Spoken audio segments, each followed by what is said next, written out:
Uh-oh. Sounds like somebody's got a case of the Mondays. My friend said that I'm too American for England because, you know, somebody came and farted in the elevator. It was packed as fuck in there. And it was lethal. Bro, it was fucking lethal. It smelled like ass. Ass. Like ass and shit. And everybody in the elevator was like, oh my god, this just really smells like how awful. And I'm just like, who the fuck farted? You fucking kidding me? Somebody farted in the elevator, you couldn't fart outside? Are you serious? I said it just like that. Now, there were people laughing, but there was also people in there that was like, oh my god, what the fuck? Like, no, English people don't fucking talk like that, but you know what I mean. And then my English friend was like, you know, we don't say that. You can't say that. It's really loud. You can't say that. We also don't really say farting. I'm like, so what the fuck do you say? She's like, pass wind. Pass fucking wind. Nah, that motherfucker farted.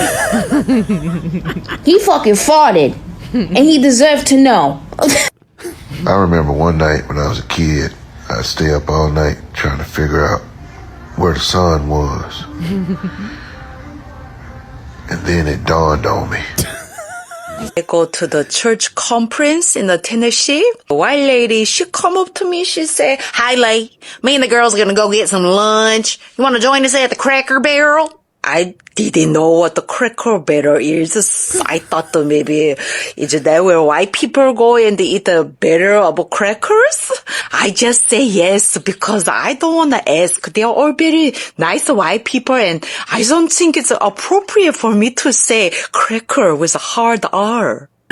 All right, Shazam. Now that you're part of the league, you're going to hear about Batman's contingency plans. Don't take them personally. He has one for everyone. I know he doesn't have a contingency plan for me. I don't have any weaknesses. Yo, Superman, what's good with you? This is Batman? This is the guy everybody's afraid of? How would you possibly stop me right now? Look, you might want to chill out. It doesn't take long for him to figure you out. Bro's immortal. I'm not buying it, bro. You must be that new guy that has to say his name to activate his powers. It's ShamWow. What? Man, you know that's not my name. I already have a file on you. That's the name I put down. Bro, quit trying to be funny.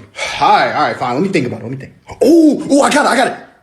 Shit stain. You think this is a joke, huh? I have no idea what you're talking about. You know that's not my name. It's not ShamWow or Shit Stain. It's Shazam. Wait, what? No.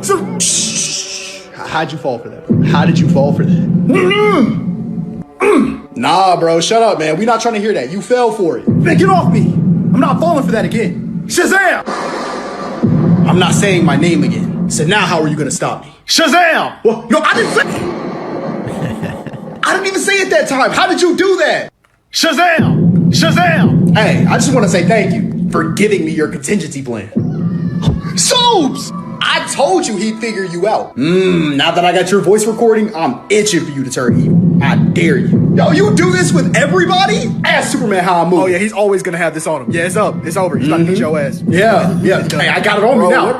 Well, shit. I've been invited to a ball game with my coworkers. I'm already on very thin ice with this group, so it's important that I remember to not black out. I'll have a singular beer, and there goes, big quick. One more, and we'll shut her down again, a big quick. I'll go for a walk and spend a little time with this next one. Crushed. All right, pal, pump the brakes. Time to take 5 in the bathroom and reset. Lock in, you prick. Wheels appear to be off and the car keeps moving. Crushed. I cannot be stopped and they're starting to notice. I'm going a little dark here, buddy. No idea what inning it is or which beer I'm on, but the zins, vapes, and parlays are flowing. Damn it. I have to be back in the office with these people in 10 hours. I order 2 road pops, settle up, and leave without telling a soul. I find myself in an Uber, stop by at a nightclub, and wake up on a fucking airplane the next morning. I'm no longer in the country that I work in. Fucking Are you a drinker? Yes, Did you know that alcohol kills you slowly? it's okay. I'm not in a hurry. You guys remember Thirsty Thursday and all the insane bar deals? Millennials were getting absolutely annihilated for like $11. You'd walk into the bar and they'd be like, ladies drink free until 10 p.m. Dollar wells, 2-for-1 AMFs, dollar mystery shots, mind erasers for $2. The economy basically said, we can't help you buy a house and we cannot guarantee you a job, but we can help you black out for cheap. A vodka soda now costs the same as a small appliance. Back then, we had happy hour, ladies' night, industry night. Bars were basically running Groupon specials for bad decisions. Now you go out for a couple drinks and somehow your tab looks like a car payment. Rippin' bong hits. You really ought to give it a try. Rippin' bong hits. And float it up to the sky. Rippin' bong hits.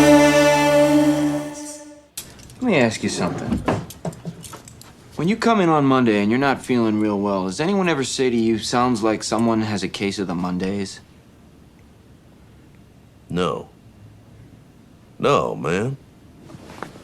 Shit, no, man. I believe you get your ass kicked saying something like that, man.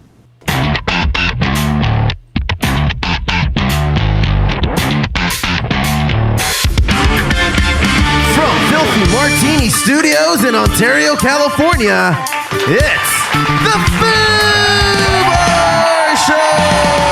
Hey, what is up, everyone? I am Joe C. And I'm Steph. Thank you all so very much for listening into the FOOBAR Show.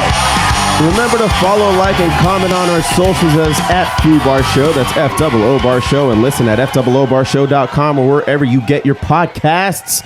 And we'll keep fooing it up like a bunch of foos. Ain't that right, Steph? That's right. Steph, today's going to be a good one. You want to know why? Why? Well, a few reasons here. We're celebrating 8 years of the FOOBAR Show. Woo! We are on our 9th year. And I don't know how we decided to just never stop. But dang. You know, last year we said we were going to do an anniversary special. Yeah, we did say that. And here we are. And here we are. I mean, the mentioning of it, I think, is celebration enough. Yeah. I'm glad you remember, because I never do. It's usually around Memorial Day. So that was last week. We didn't have a show. So we're going to talk about some things that happened within the last couple of weeks here. For example, The Boys stuck the landing, in my opinion. Nicolas Cage is Spider-Man in black and white. X-Men 97 is coming back. And then somewhere in Florida, a man brought a pet fish to Taco Bell and still made himself the weirdest thing in the story. So, but before we get into that Florida man story, and trust me, when I'm looking for these weird stories, I'm not typing in Florida man. They just all happen to just come out of Florida. It just so happens. It just so happens. And you know, but back in the day, you know, back in the Love Line days, they used to play a game called Germany or Florida. Remember that? Yeah, I remember those. And I'm not getting a whole lot of Germany. Looks like they're getting their shit together, but or they're just not reporting on their bullshittery as often as Florida does. But like I said, before we get into that, how you doing, Steph? You didn't remember that it was our anniversary, but now that you know, how you feeling? Happy anniversary. Happy anniversary, yeah. Yeah, feeling good about it. Yeah. Yep. No, okay. You know, we've been so busy this year that we haven't had a chance to do really any interviews. Yeah. So hopefully we can start working on that a little bit more towards, you know, this second part of the year. It all just depends on what we got going on. We got a lot of personal stuff going on. And then our jobs and then all that stuff. So we do a show when we can, when it makes sense. If we run out of time at the end of the week, there's just not logistically possible for us to put something out. But whenever we can, we will. And unless we say the podcast is ending, just expect for it to just keep going. So continue to subscribe to the FOOBAR Show. Don't take us off of your subscriptions. We're not going anywhere anytime soon. Mm-hmm. So yeah. Aside from that, you cool? Not drinking anything tonight. Is everything okay? Well, you know, I didn't realize we were going to start so quick, so I didn't really prepare anything, because you know I usually prepare stuff like last minute. As you're ready to press record, I'm walking in. You're walking in with your drink. Yeah, you came empty-handed over there, Steph. It's fine. All right. It's fine. Okay. Yeah. How you doing? Oh, you know, I'm good. I'm good. Chillaxing. Chilling. Yeah? I just did a few chores today and, saw a lot of YouTube videos. But, getting on with this absurd Florida man story. A Florida man was arrested outside a Taco Bell in Flagler County and has allegedly exposed himself near the restaurant. The bizarre twist is that deputies found a live betta fish in a plastic container in his backpack. The fish was then turned over to Flagler County Humane Society and was reported due and fine. It was later named Baja Blast by the staff there, which is honestly the only acceptable name, if you ask me, for a Taco Bell adjacent rescue fish. What do you think about that? Baja Blast. And it was just a little fish. See? Yeah. That's all it is. Yeah, we used to have a betta fish for a long time. That's right. But yeah, Florida man went to Taco Bell and he whipped out his chimichanga on full display. And so, the Taco Bell called the cops and they came and got the perv just before 1 a.m. on Friday when it became clear that he was taking his order to go. Right. Yeah. Okay. Well, I'm glad the fish is safe. Right. Yeah. Let's see here. Yeah. There was a commentary, I think. Here we go. Sheriff Rick Stolley said, in Flagler County, if you can't keep your business inside your pants, you'll find yourself at the Green Roof Inn, swimming with different company than your fish. A reminder for the rest of Flagler County, a late night Taco Bell run should end with a receipt, maybe some regret, but not a booking number. So that's he's being held on a $5,000 bond right now. Ugh. So there's that. Gross. When's the last time you had Taco Bell? It's been a little while, hasn't it? I think the last Taco Bell thing that I had was tasting Josh's Baja Blast pie. Right? When was that? He made it. It was one of those times where we went over his pad and he had it made, and it was it tastes exactly how you think it's going to taste like. Just like he made it? Oh, I wasn't there. Oh, okay. I wasn't there. Yeah, he made it. Wow. Yeah. I told you about it at the time. Sure you did. Okay. Well, anyway, yes, he made it. Anyway, we're hoping that he makes it again so that we can have another taste. But yeah, you want to get into Geeking Out? Sure. Geeking Out! Geeking Out!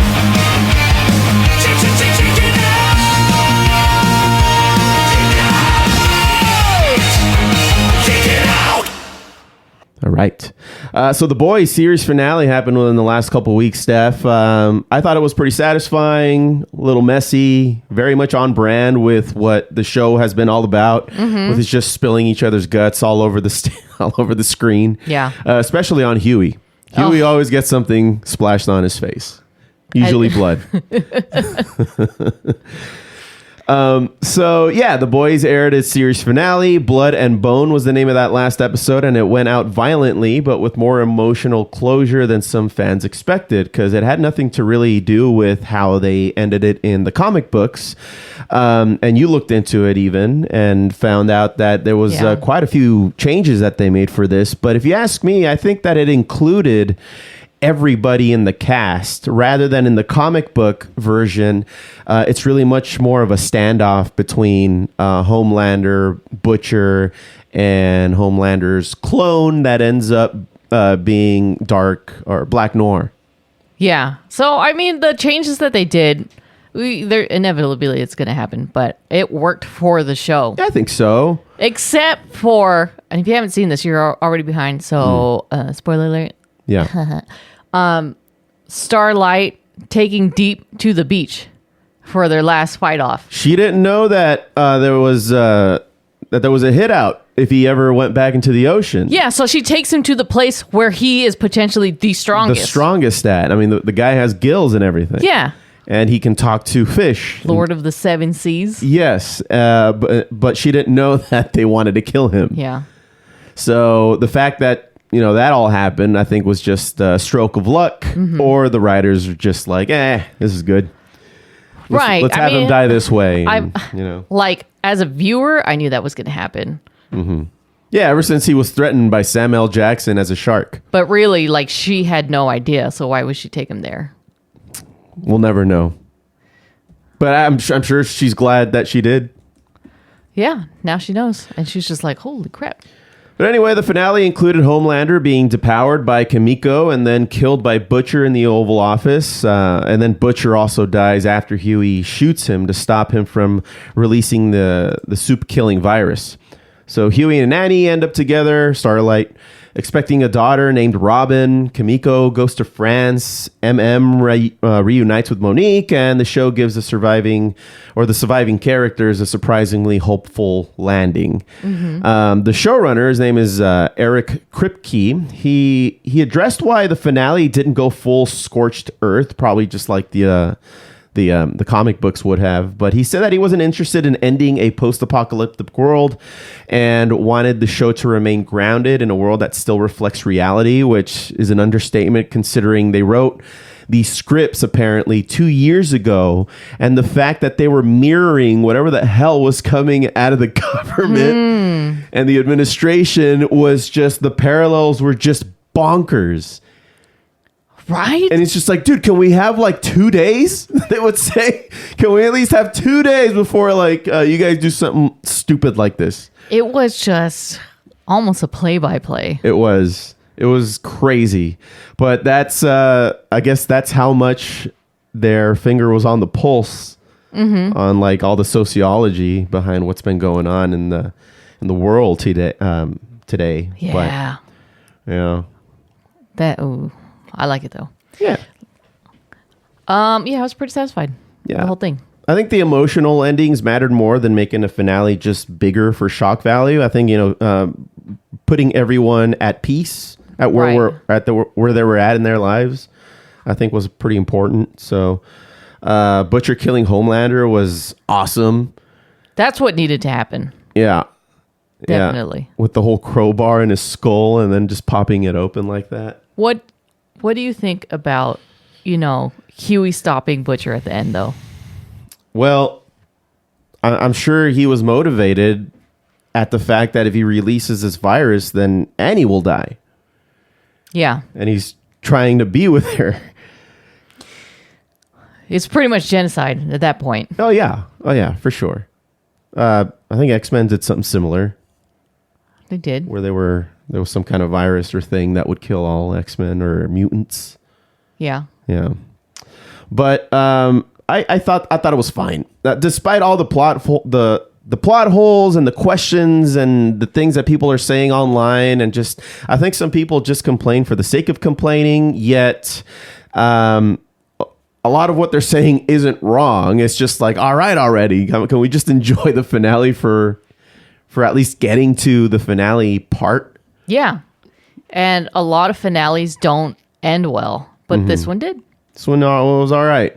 It's not bad. So, but you can write in. I mean, if you think that they stuck the landing or if they played it too safe, you can always write in and let us know if you're up for that. But moving on, Spider Noir premiered, and we've been watching it in black and white, although there is the option to watch it in color. It premiered on MGM Plus in the US, but we on May 25th, and then globally on Prime Video on May 27th.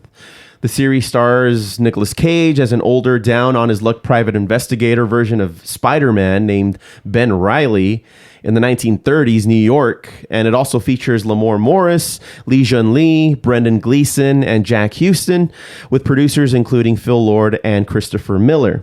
One of the coolest things about the release is that the show is available in two versions: the authentic black and white, like I said, and the true hue is what they call it, full color. Cage reportedly advocated for the black and white version because it better invokes classic noir atmosphere, while the color version lets the costumes and stylized visuals pop more like a comic book. Mm-hmm. So both are, I guess, presented in different ways for different reasons. Yeah, I'm really enjoying this black and white version because it does give that very much noir feeling. Because in the he even does the gangster talk. Yeah, see? And he said it, and I screamed that to the TV. Because when we were first introduced to Spider Noir, he was already in black and white. So I'm just like, let's just continue that and like let's watch it in black and white. That's a good point. Yeah. That's how he came out in that animated movie. Yeah. He was just black and white. Spider-Verse. So yeah, no, you're right. And now that, I got a little bit more information and reading up on this, that true hue full color, I understand why they're calling it that, because certain colors are being put out there to kind of give that comic book imagery. Yeah. So, and then I think there are, because there's silhouettes in the black and white version that you really can't make out. So I'm interested to like go back after we finish the season, watch it in color and see what we missed. Yeah. Yeah. Because we always miss things. Yeah. If we're not watching new rock stars kind of break things down for 2 hours. Trust me, I love Eric Voss.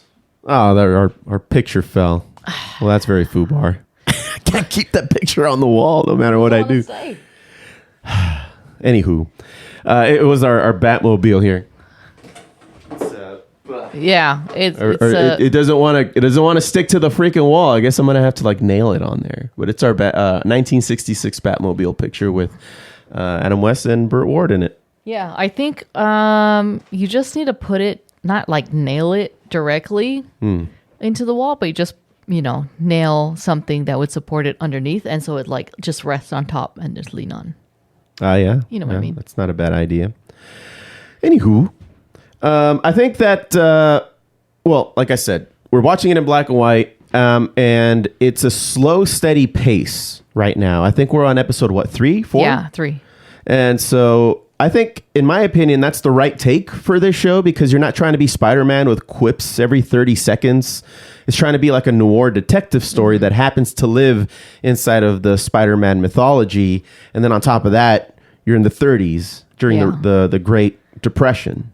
It definitely feels more like a detective story versus like a superhero story. Yeah, he just happens to be able to shoot webs. Right. Because also, based on everything I've seen so far, he doesn't seem to have super strength like Spider-Man. Right. Well, because we haven't seen him lift anything. Yeah, but he keeps getting hurt pretty easily. Well, he's an older Spider-Man, which again, yes, I like. There's that. I really appreciate, because we didn't have to see like an origin story over again. He's already an established character. In fact, he retired and then did the whole private investigation thing where he opened up his office and did that. And now, because of some certain life events that have happened, he's had to unretire and is now carrying around the old mask and suit. Still wearing, though, his hat and big old coat. Trench coat, yeah. Yeah, so, I mean, it's good. They didn't just make another superhero show. They made a detective noir that happens to use a superhero character. And I think Nicolas Cage, I think he's a good fit. I was kind of torn at the beginning, and I'm like, well, yeah, he did the voice, and that's why they chose him to do the live action one, but he did the voice in that animated one. But I think that he's a perfect fit.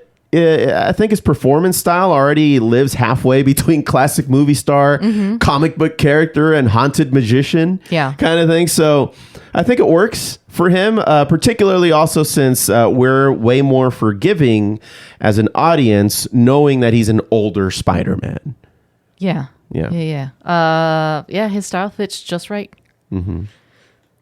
So let's see how fast we can get through this, and then we'll watch the color one, and we'll probably report on that to see if there's anything particular that we missed by not watching it in color at the first time around. But moving on, Steph, before we hit record today, we saw the X-Men 97 Season 2 trailer that finally dropped.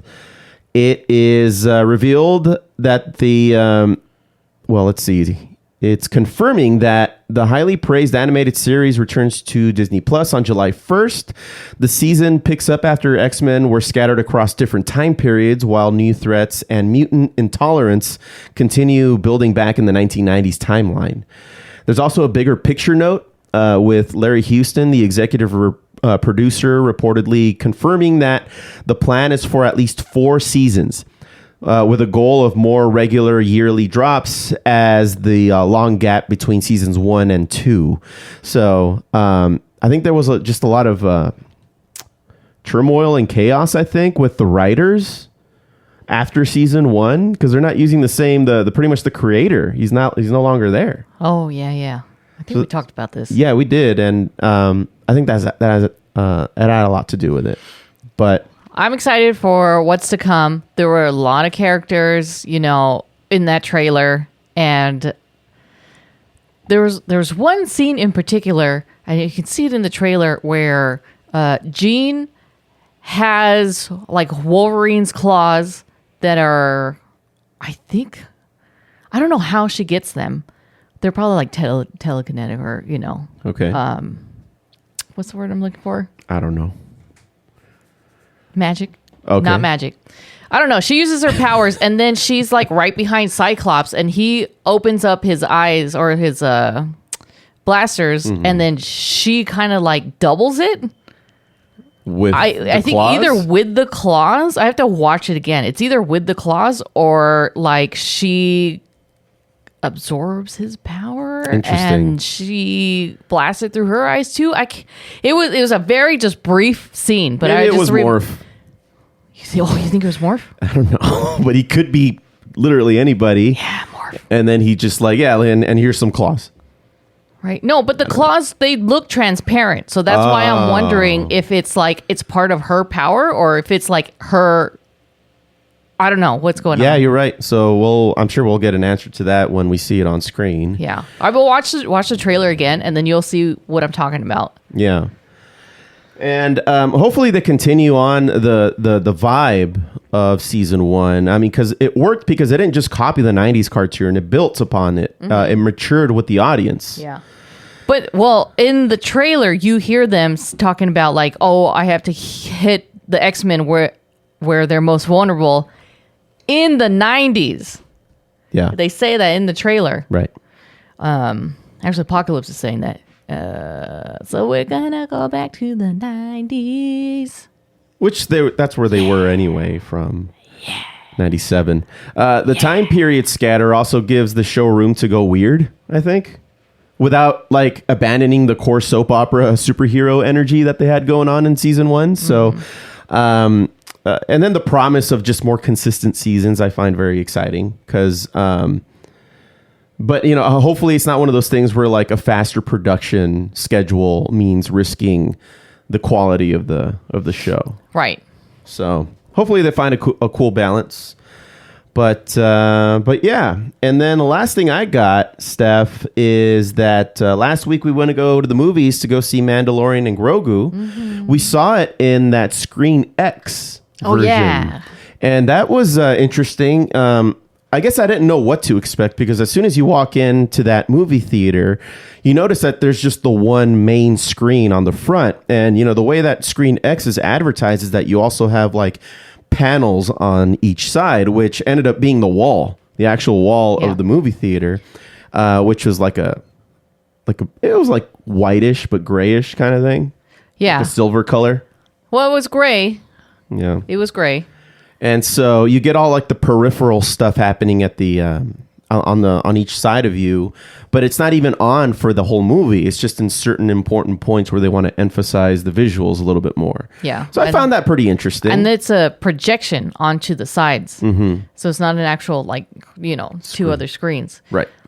Which I thought was pretty cool. And the screen itself is actually, it looks more square versus like the traditional rectangle that you're used to. More of the IMAX type of ratio. Right. Yeah. I do appreciate it locking into just the one screen during like really important parts where they really want you to focus, and then like expanding during more of the action. Yeah. Especially like all the flying around scenes and stuff. Yeah. Or like when they hit light speed and you get it on the sides like that. That was cool. So I thought that was cool. And we still need to go check out the, what do you call it over in LA? The Cosm. The Cosm. Because you just went, by the way, you went to the Sphere in Las Vegas to go see No Doubt last week. You got to talk about that in a second. That's right. And then we got the Cosm in LA that is sort of like that, but it allows you to feel like you're immersed into like being in dugout level of a baseball game, for example, or watching a football game from one of the goalposts and things like that. Just imagining that you're in the audience in the stadium, but you're really not. Mm-hmm. Yeah, I really wanted last year to watch a football game at the Cosm. Yeah. But they were only on Sundays, and I work on Sundays, so there's that. That didn't happen. Yeah. You know, maybe next season. Maybe next but season. Going back to the Mandalorian and Grogu, it seems like it opened okay. But people are still talking about the Star Wars fatigue. I don't know how or why, but it opened over Memorial Day weekend and led the box office with reports saying that it earned over 100 million domestically and 163 million globally. It's considered a strong debut, even though that the overall Memorial Day box office was down from previous year's record highs. But the conversation around the movie has been mixed. Some coverage argues that while the movie is accessible and adventure focused, it wastes a potentially rich era of Star Wars storytelling by downplaying larger arcs involving the Imperial Remnant, Grand Admiral Thrawn, and the broader New Republic era conflict. So I guess people were just hoping that they would continue to build upon what we saw in the series episodes, or even like what's happening with Ahsoka, or anything else that's in that era. Can we just appreciate The Mandalorian and Grogu for what it is? Yeah. It is one long episode. It was. That's what it is. That's what it was. That's what it was. It was him doing his job. He took a job. That's what happened. Yeah. It was just an episode. And it was a great movie. It was really good. As soon as the movie ended and we realized there wasn't going to be an end credits scene, we're just like, hey, that was fun. Yeah, it was. Yeah, that was a fun watch. Because it doesn't leave you wondering like, oh, I wonder what happened to da-da-da, Very standalone. Yeah. Yeah. That's all it needed to be. Right. And then, you know what? I was watching these videos online of like people's reaction to it. And then there was a few people that had never seen the show. Oh. Right? Not like really just not interested in Star Wars at all, but they wanted to watch this movie because, Memorial Day weekend. Okay, let me watch it with the kids, whatever. Mm-hmm. And they said it was like, first of all, where did he get this kid? Well, you need to watch the show for that, right? And then why is this kid fighting in battle, right? And it's just like, what's going on? But other than that, they really enjoyed the movie. Well, yeah, and then we got to remember that Grogu's 50 years old. Yeah, they age really slowly, that species. But I feel like, yes, there's a lot of backstory that could be missing if you really just never saw the show. Yeah. But did you need it to enjoy the movie? I don't think that so. People can enjoy it without watching the series. Yeah. But watching the series now gives you like an awesome background as to who these characters are and where they came from. Mm-hmm. It really goes into that Mandalorian lore in those series episodes. Yeah. Yeah. We still didn't get the at Popcorn Bucket. No. Went to a couple movie theaters. I heard that thing was like $85. By the way, it was like $100. Have you seen the Popcorn Bucket to the Scary Movie that's coming out? Yeah. It's a bong. It's a bong. It's actually a dab rig. Is it? No, it's a bong. I saw that it was like a dab rig at the end. So that's cool. I guess that's one way to evolve. But anyway, hilarious. Is it a dab rig? Are you looking it up? This ought to take a while. Oh, it is a dab rig. Yeah. All right. Yeah. Well, what else you got, Steph? You said you had a couple things you wanted to talk. You want to talk about going to the Sphere last week? You know what? I cannot believe that I actually didn't bring that up. Yes, it was no doubts second weekend of 2026, and we went. It was me, Jess, and Dan went to the Sphere. And we stayed at this Fontainebleau, which I believe is the Blue Fountain. Okay. It's on the other side of the strip. It's on like the back end. Yeah. And it was nice. The hotel was beautiful. Chilled at the pool for a little bit. Had a couple drinks throughout. Then we went to, there was like a No Doubt walkthrough, which it gives us a timeline. You know, they have photo ops with different scenes from different videos. We saw the cover band No Duh there, which they were having a residency there as well. Oh, wow. That's cool. Yeah. Wait. So they were just there because they wanted to watch the show, the No Doubt show. Yes. Like they were actually also audience members, but people were taking pictures with them. Yeah. Since they were there. Oh, okay, cool. So they're actually a really popular cover band. No, they're really well known here in SoCal. Yeah. They're all over the place. They're really good. I'm just like, I recognized them immediately. I was just like, oh, it's No Duh. So, oh my God, I was so excited. Yeah. Damn, the merch. I don't know if I'm just getting older, but like a t-shirt was $50. I don't think that's you getting older. I think that's just shit getting more expensive these days. And I'm just like, a lot of the shirts sold out. So if you are going sometime soon, because they are having more shows, just plan ahead to try to get the merch. If you see a particular item that you like, I don't think they're selling it online. You got to go to either the walkthrough at the Venetian, or you can get it there at the Sphere. And they have multiple areas where you can buy merch. I felt like a few items were differently priced at the walkthrough versus the actual Sphere. Yeah. One thing that I will mention is that if you're going to the Sphere, they have a no bag policy. So I couldn't even get in with like a clear bag. No way. Yeah. Or it's like it's like no bag policy, but it's really like a 6x6. It's really just like, like a small fanny pack that you can wear. Oh, wow. Or like a wristlet. Why is that? Just put your I don't know why, but you still have to walk through security. You still have to open your bag. Right. So I just went with my cell phone and like my cards, and then that was it. Because I didn't want to have to deal with it. Yeah.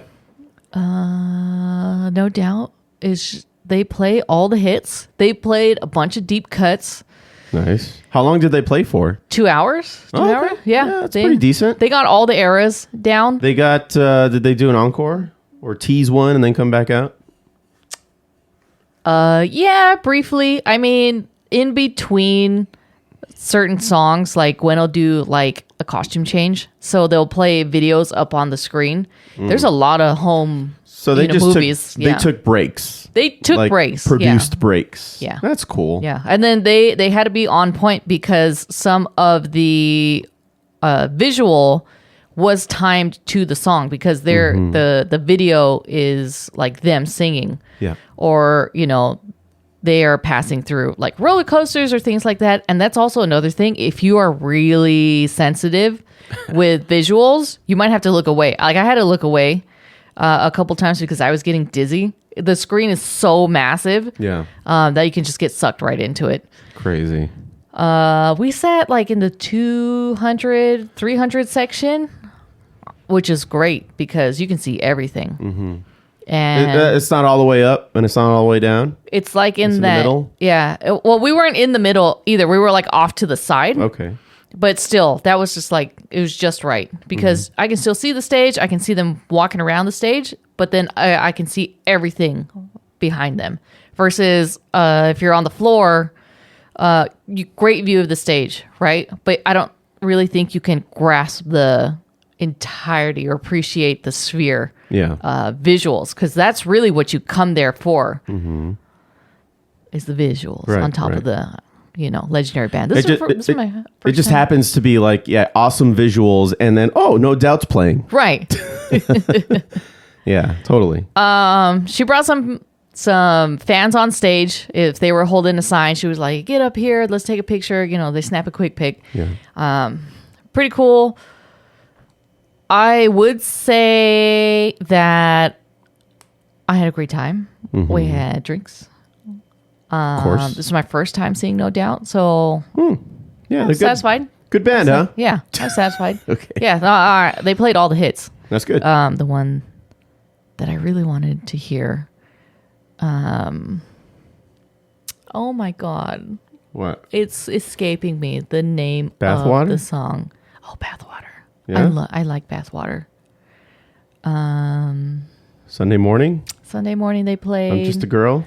They played I'm Just a Girl. It's one of their... Don't Sleep? No, see, now I'm hearing all of those songs. Saw Red? Trying to name as many like popular No Doubt songs that I can think of. What else? Ex-Girlfriend. Ex-Girlfriend. Yeah, that's a good one. You know what? Those were like her pink hair days. Yeah. Which a lot of the music videos really made her hair pop. Yeah. If you ever never seen those videos, watch them. Oh man. And now everybody wanted pink hair because of Gwen. Yeah. Yeah. That's when all the boys were into Gwen when she had during that era. Yeah. The pink hair. Yeah. Everybody's wearing plaid. Checkers.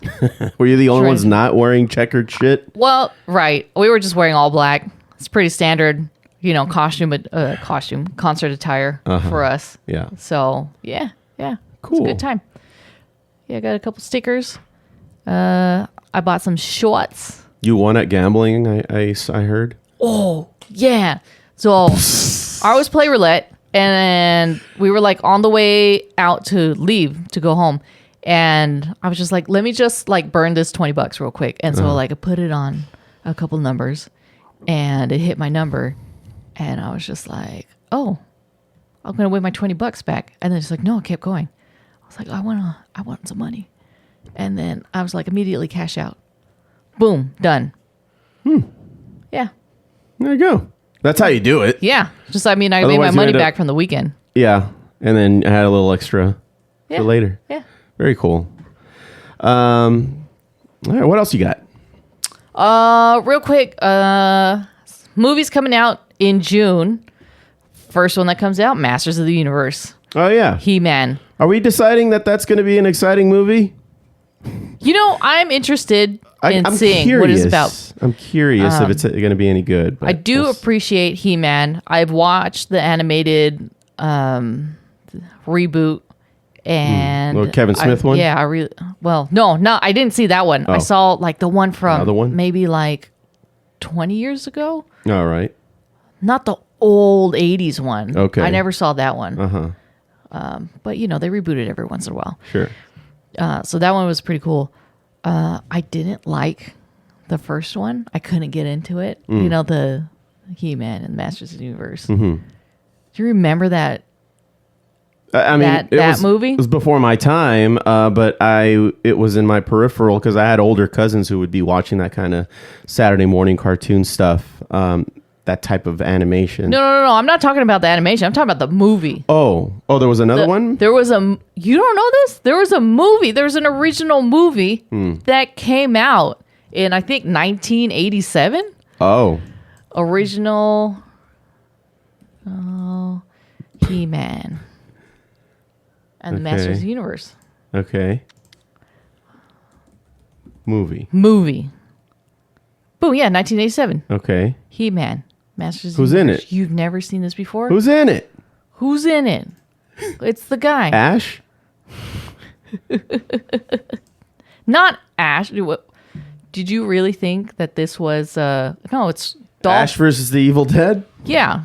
No. Is that him? Dolph Lundgren. Oh, it's Dolph. Yeah. Oh, it's Nick Foster, Franklin the Gia. Russian guy from Rocky. Yeah. He's He-Man. Interesting. I don't know. Was it any good? What's the Rotten Tomatoes say on it? I What does it say? did not like it. No, this is IMDb. Oh. Rotten Tomatoes. Let's take a look. 21%. 41 audience. Still sucks though. It was just not good. Oh, I never saw it. Maybe I will now, just for shits. But it's one of those, like, it became like such a cult movie. Mm-hmm. Like, you just appreciated it. Have you seen the images of Skeletor? Do you know what Skeletor looks like? Now or at that movie? In this movie. No. Oh my God, I got to show you. Is it bad?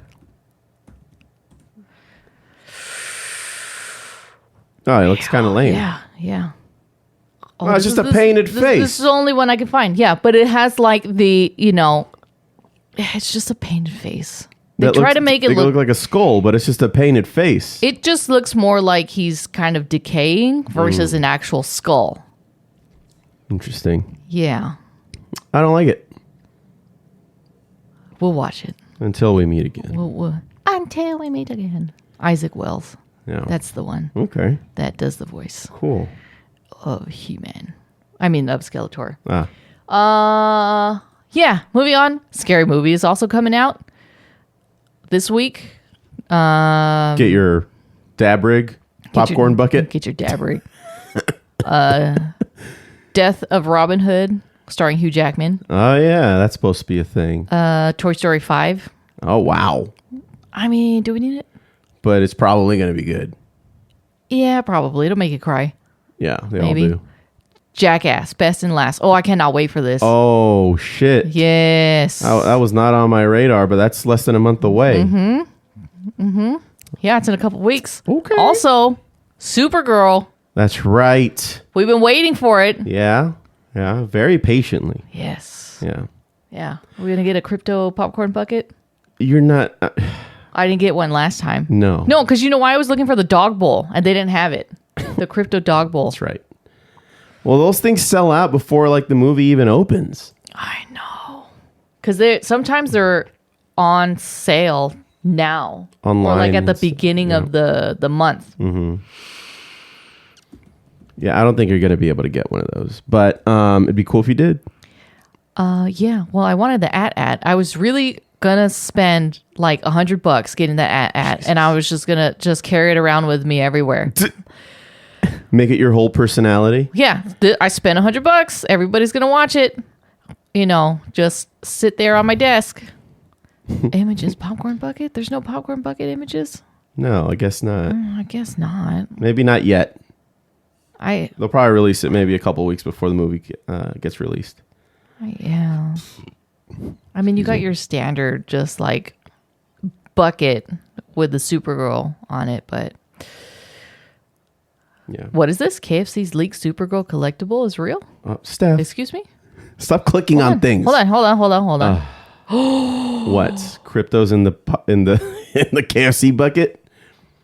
Okay, the ultra limited edition. This is from Parade.com. According to an official description, the ultra limited edition bucket features a puppy crypto inspired collectible lid, Supergirl themed bucket artwork, and reusable collectible construction designed for fried chicken, popcorn, or movie night. Oh my god! Yeah, and there it is. It's a cute crypto in a KFC bucket. Crypto is the lid. He's the lid to the bucket. He's the lid. That's crazy. Good luck finding that one. Oh my god. It's going to be Is it going to be sold at KFC? At KFC stores nationwide Wednesday, June 10 while supplies last. Put it on your calendar, Steph. Put it on I know what we're eating on June 10th. Okay. Oh, look at this. They got Bright Bubbly Kryptonian Cooler, which is an electric blue blend of starry blue raspberry syrup and clear strawberry boba. Supergirl's Solar Honey Mustard. Ruthie's Sweet Chili Revenge, which is a sticky, sweet, and spicy chili garlic sauce. And Lobel's Wild Ranch. Okay, so they got some sauces. Okay. They got a drink. And they got a popcorn bucket. Oh, a little Supergirl. Just a little toy. Yeah. Okay. All right. Okay, if I can't get a popcorn bucket, I'm going to get a KFC bucket. Yeah. Damn straight. Yeah, there's a whole bunch of other movies coming out, but those are the main ones. Sure. All right. Well, I think that's going to do it for Geeking Out. Yes? No? Good God. Yeah, I know. Calm down. All okay. right. Okay. Before you cut me off like you always do. I thought you were done. No. We talked about this in the planning stages. No, we didn't. Yeah, we did. I told you that I have wanted meetings. to talk about Pokemon. Oh, you did say that. All right, go ahead. Well, now I don't want to talk about it. Just shut up and talk about it. Shut up and talk about it. All right, ladies and gentlemen, and everybody in between. A Pokemon collaboration is coming to San Francisco. Oh. Pokemon XP is the first fan convention of its kind, hosted by the Pokemon Company International, taking place in San Francisco in August. Pokemon XP will celebrate Pokemon, and it's also going to be coupled with the Pokemon Championship. Oh, like the card game? The card game. Oh, yeah. wow. So those two events are going to take place together. Hell yeah. I signed up for the mailing list to get a single day pass because I know we're super busy that weekend. I think it's the weekend of the 28th. Are they doing media passes? Can we just do that? I looked it up. I can't find anything. Oh. All right. Unless, I just didn't look in the right spot. But yeah, I signed up on the mailing list to try to get single day passes. So you can actually sign up PokemonXP.com to sign up for the mailing drop for the single day passes. So it's like a raffle, right? I mean, they might have more requests than tickets available. So there's a chance that we might not get it still. So we have to be approved or selected. Okay. I'm sure it's a very popular event. So. Well, now it is, yeah. The 3-day passes were on sale. I think most of those have gone already. Oh, wow. You might want to just double check on that situation. Mm-hmm. Yes. So August 28th through 30th in San Francisco. Nice. Maybe next year. The single day. So this is the first time there's ever been a Pokemon convention. And it just so happens that this is the 30th year of Pokemon. That's right. Yeah, it's the 30th anniversary of Pokemon. A lot of stuff is turning 30. So the single day interest list is open from May 28th through June 18th. So there is still time to sign up for the single day passes. Cool. Pass lottery. Yeah. Look for an email. Yep. Nice. Yep. How old do I need to be to attend Pokemon? 13. Oh. No. Children 5 and under do not require a badge. Kids aged 12 and under must remain with a guardian. 13 through 16 must have a parent or chaperone present at the event. Yeah, it's all ages. So that's a big thing. Cool. You can register your family. But we really know who this is for, okay? It's for the OGs. I think it's a little bit for everybody, Steph. Yeah. Especially if you're still playing the card game. I mean, I have all my cards from back in the day. I just don't play them like I used to. We would go to Toys R Us. Me and my friend Eric would go to Toys R Us on Saturday mornings, and they would have Pokemon not tournaments, but like tables where kids could bring their cards and have matches against other kids. And depending on how many wins you had and how many times you played, they'll give you little stamps on a booklet. And once you reach a certain feat in that booklet, they'll give you a badge, like a gym badge, like in the first Kanto ones. Oh yeah. And so I had my badges. Never got all of them because at a certain point they stopped taking us. Like our parents just stopped wanting to take us. So there was that. They're just like, all right, you guys are nerds. Pretty much. We weren't the only nerds. Well, yeah, I know. And then 30 years later, here we are still playing Pokemon. Still talking about it. Not for nothing. So guess what? So, yeah. But you haven't even bought like the new Pokemon packs. No. I have no idea what's going on right now. There's so many new Pokemon. Right? I really... I know the first 151 and then a little bit after that.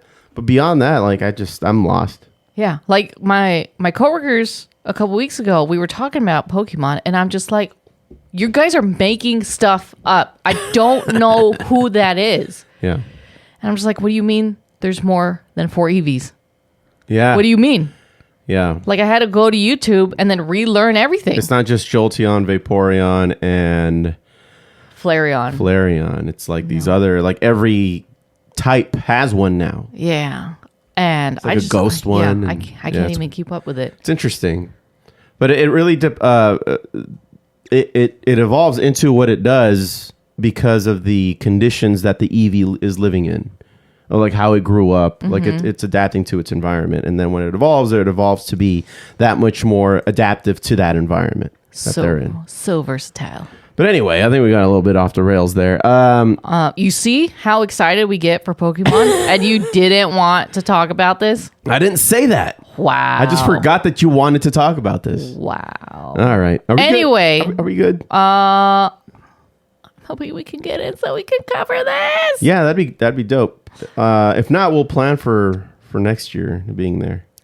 Yeah, if it's there in San Francisco next year. Is there a Giants game where you can get a jersey? Oh, yes. Pokemon jersey? This already happened. So Giants had a special Pokemon jersey that I probably wouldn't wear it because it's the Giants, but it, but it's I think it's pretty cool. Yeah, it was on the 28th of May. All right. So Well, screw that passed. idea Oh, then. look at that. They had Psyduck? a Psyduck drones show.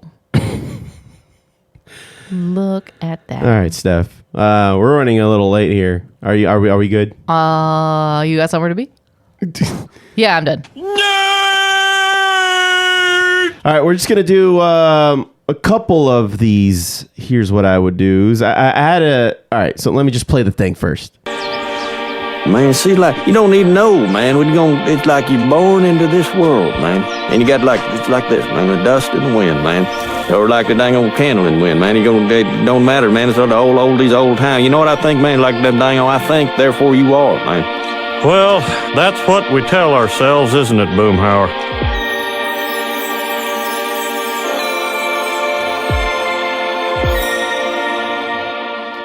Okay, well, welcome back to Here's What I Would Do, the segment where your drama becomes our delight. Send us your dilemmas, disasters, dirty laundry, or dating debacles to FOOBARShow@gmail.com, and we will tell you what we would do.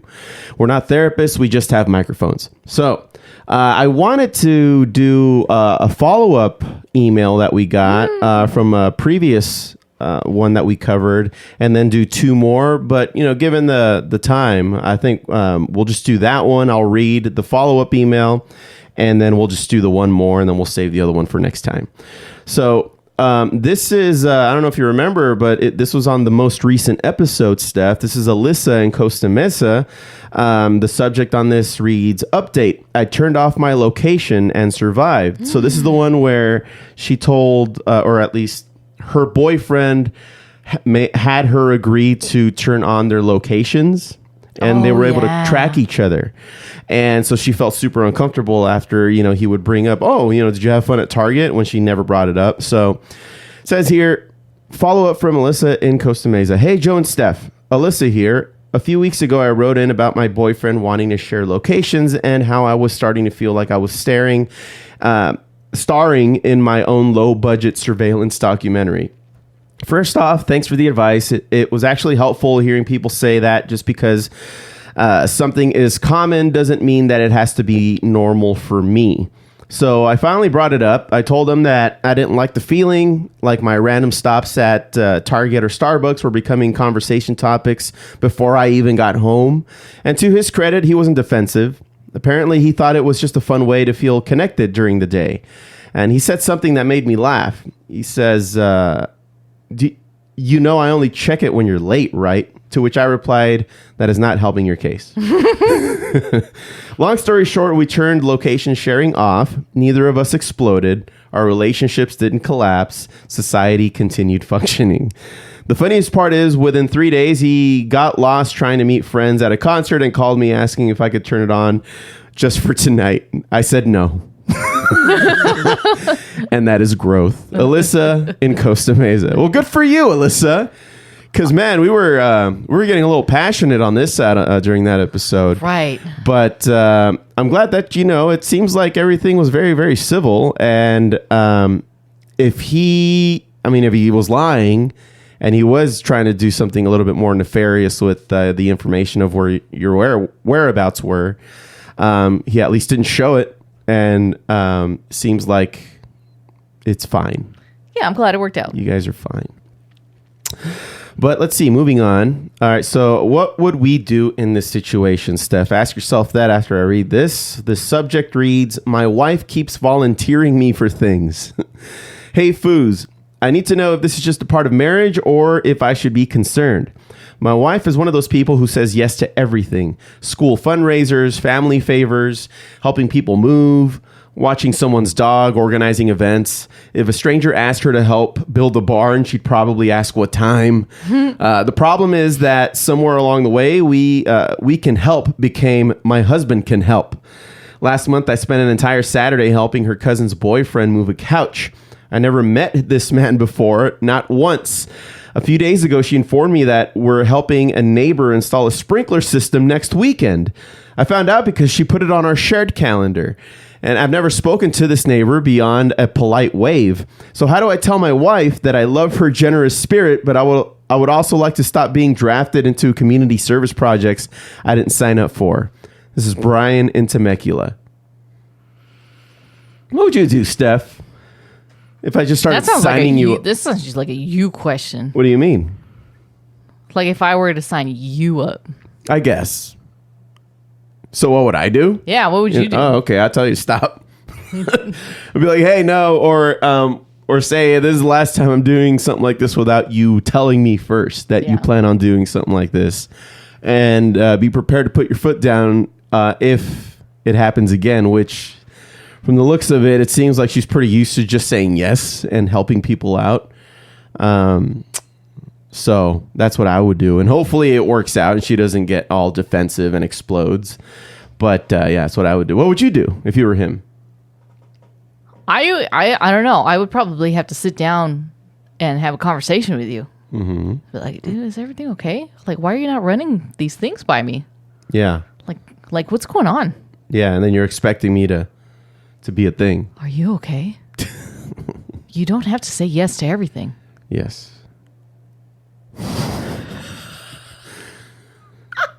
Yes, agreed. No, and then I would get super mad because, what if I just want to chill one day? Mm-hmm. And now you're like roped into this commitment that you didn't even know about. Yeah. Yeah, it sucks. It sucks being in that situation. That's quite a predicament there, Brian. Yeah. But, yeah, because like for us personally, like we always check in with each other. It's like, look, are we doing anything this day? Can I plan something? Right. With or without you. Right. Yeah. Like we don't necessarily have to be together for whatever it is. Yeah. But it's just like I need to know if I'm available or not. But we're pretty good about keeping our calendars updated. Yeah. And you know what? I feel like that's been the trend lately. Is a lot of couples have the shared calendar now because there's so much happening all the time that it's just become common practice. Well, and speaking as a guy, we don't want, our generation to continue on holding the torch of the stereotype of the man never remembers like holidays and anniversaries and stuff like that because it's going to be in the calendar. Yeah. So it's like you're helping us help yourselves. Yeah. By agreeing to do this. We had this conversation a long time ago when you started playing music regularly on the weekend, and then we would have to try to plan something. And so we had argued about it, and we finally decided to come together and make a shared calendar. Mm-hmm. And it's like the only way to live life now. I live and die by the calendar. Me too. I'm just like, if somebody wants to like hang out, I'm just like, I gotta check first. It's like, yeah. I gotta pencil you in. I got a 2-hour window where we can hang out for 5 minutes because 5 minutes because it's gonna take me however long it is to drive where I need to go. That's right. Yeah, because we're in SoCal and away from everybody that we know in the San Gabriel Valley. Pretty much, because we're always heading back over there that way. Yeah. Well, you work over there. Yeah, so that helps you. You're already kind of there every day. Yeah. But not me. I'm over in Corona on weekdays, so I'm nowhere near that area. But yeah, Brian, if you want to do what Alyssa did and, handle Yo Scandal and then write back, we'd be happy to read that on here. We want to make sure that, that we're not like out of pocket when we say what we would do.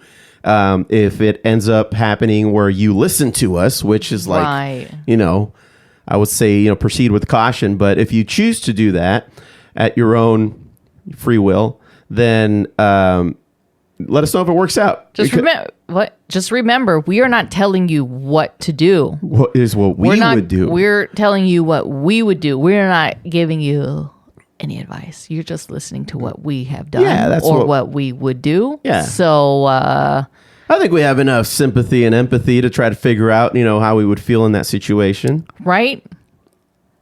I think we're good judges of that. From a legal standpoint, don't assume that we're telling you what to do either, because that is not what's happening. Yeah. Right. Okay. Right. Cool. Well, that's gonna do it. Yes. Man, see, like, you don't even know, man. It's like you're born into this world, man. And you got it's like this, man, the dust and the wind, man. Or like the dang old candle in the wind, man. It don't matter, man. It's all the oldies, old time. You know what I think, man? Like that dang old, I think, therefore you are, man. Well, that's what we tell ourselves, isn't it, Boomhauer?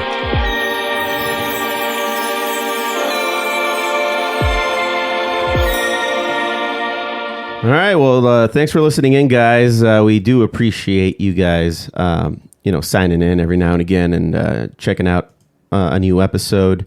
You got anything else going on there, Steph, before we say goodbye to everybody? No. I mean, we'll get back to you.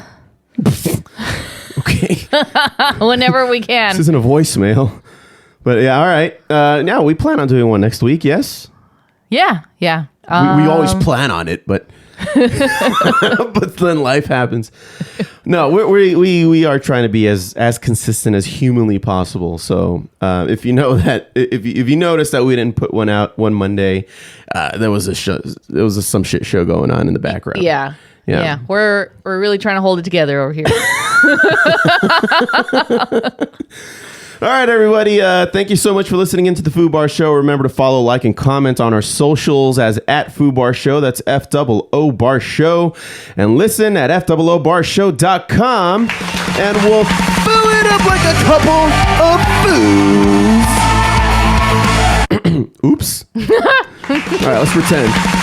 Like a couple of foos. I've been Josie. And I've been Steph. Signing off saying, don't be a dick.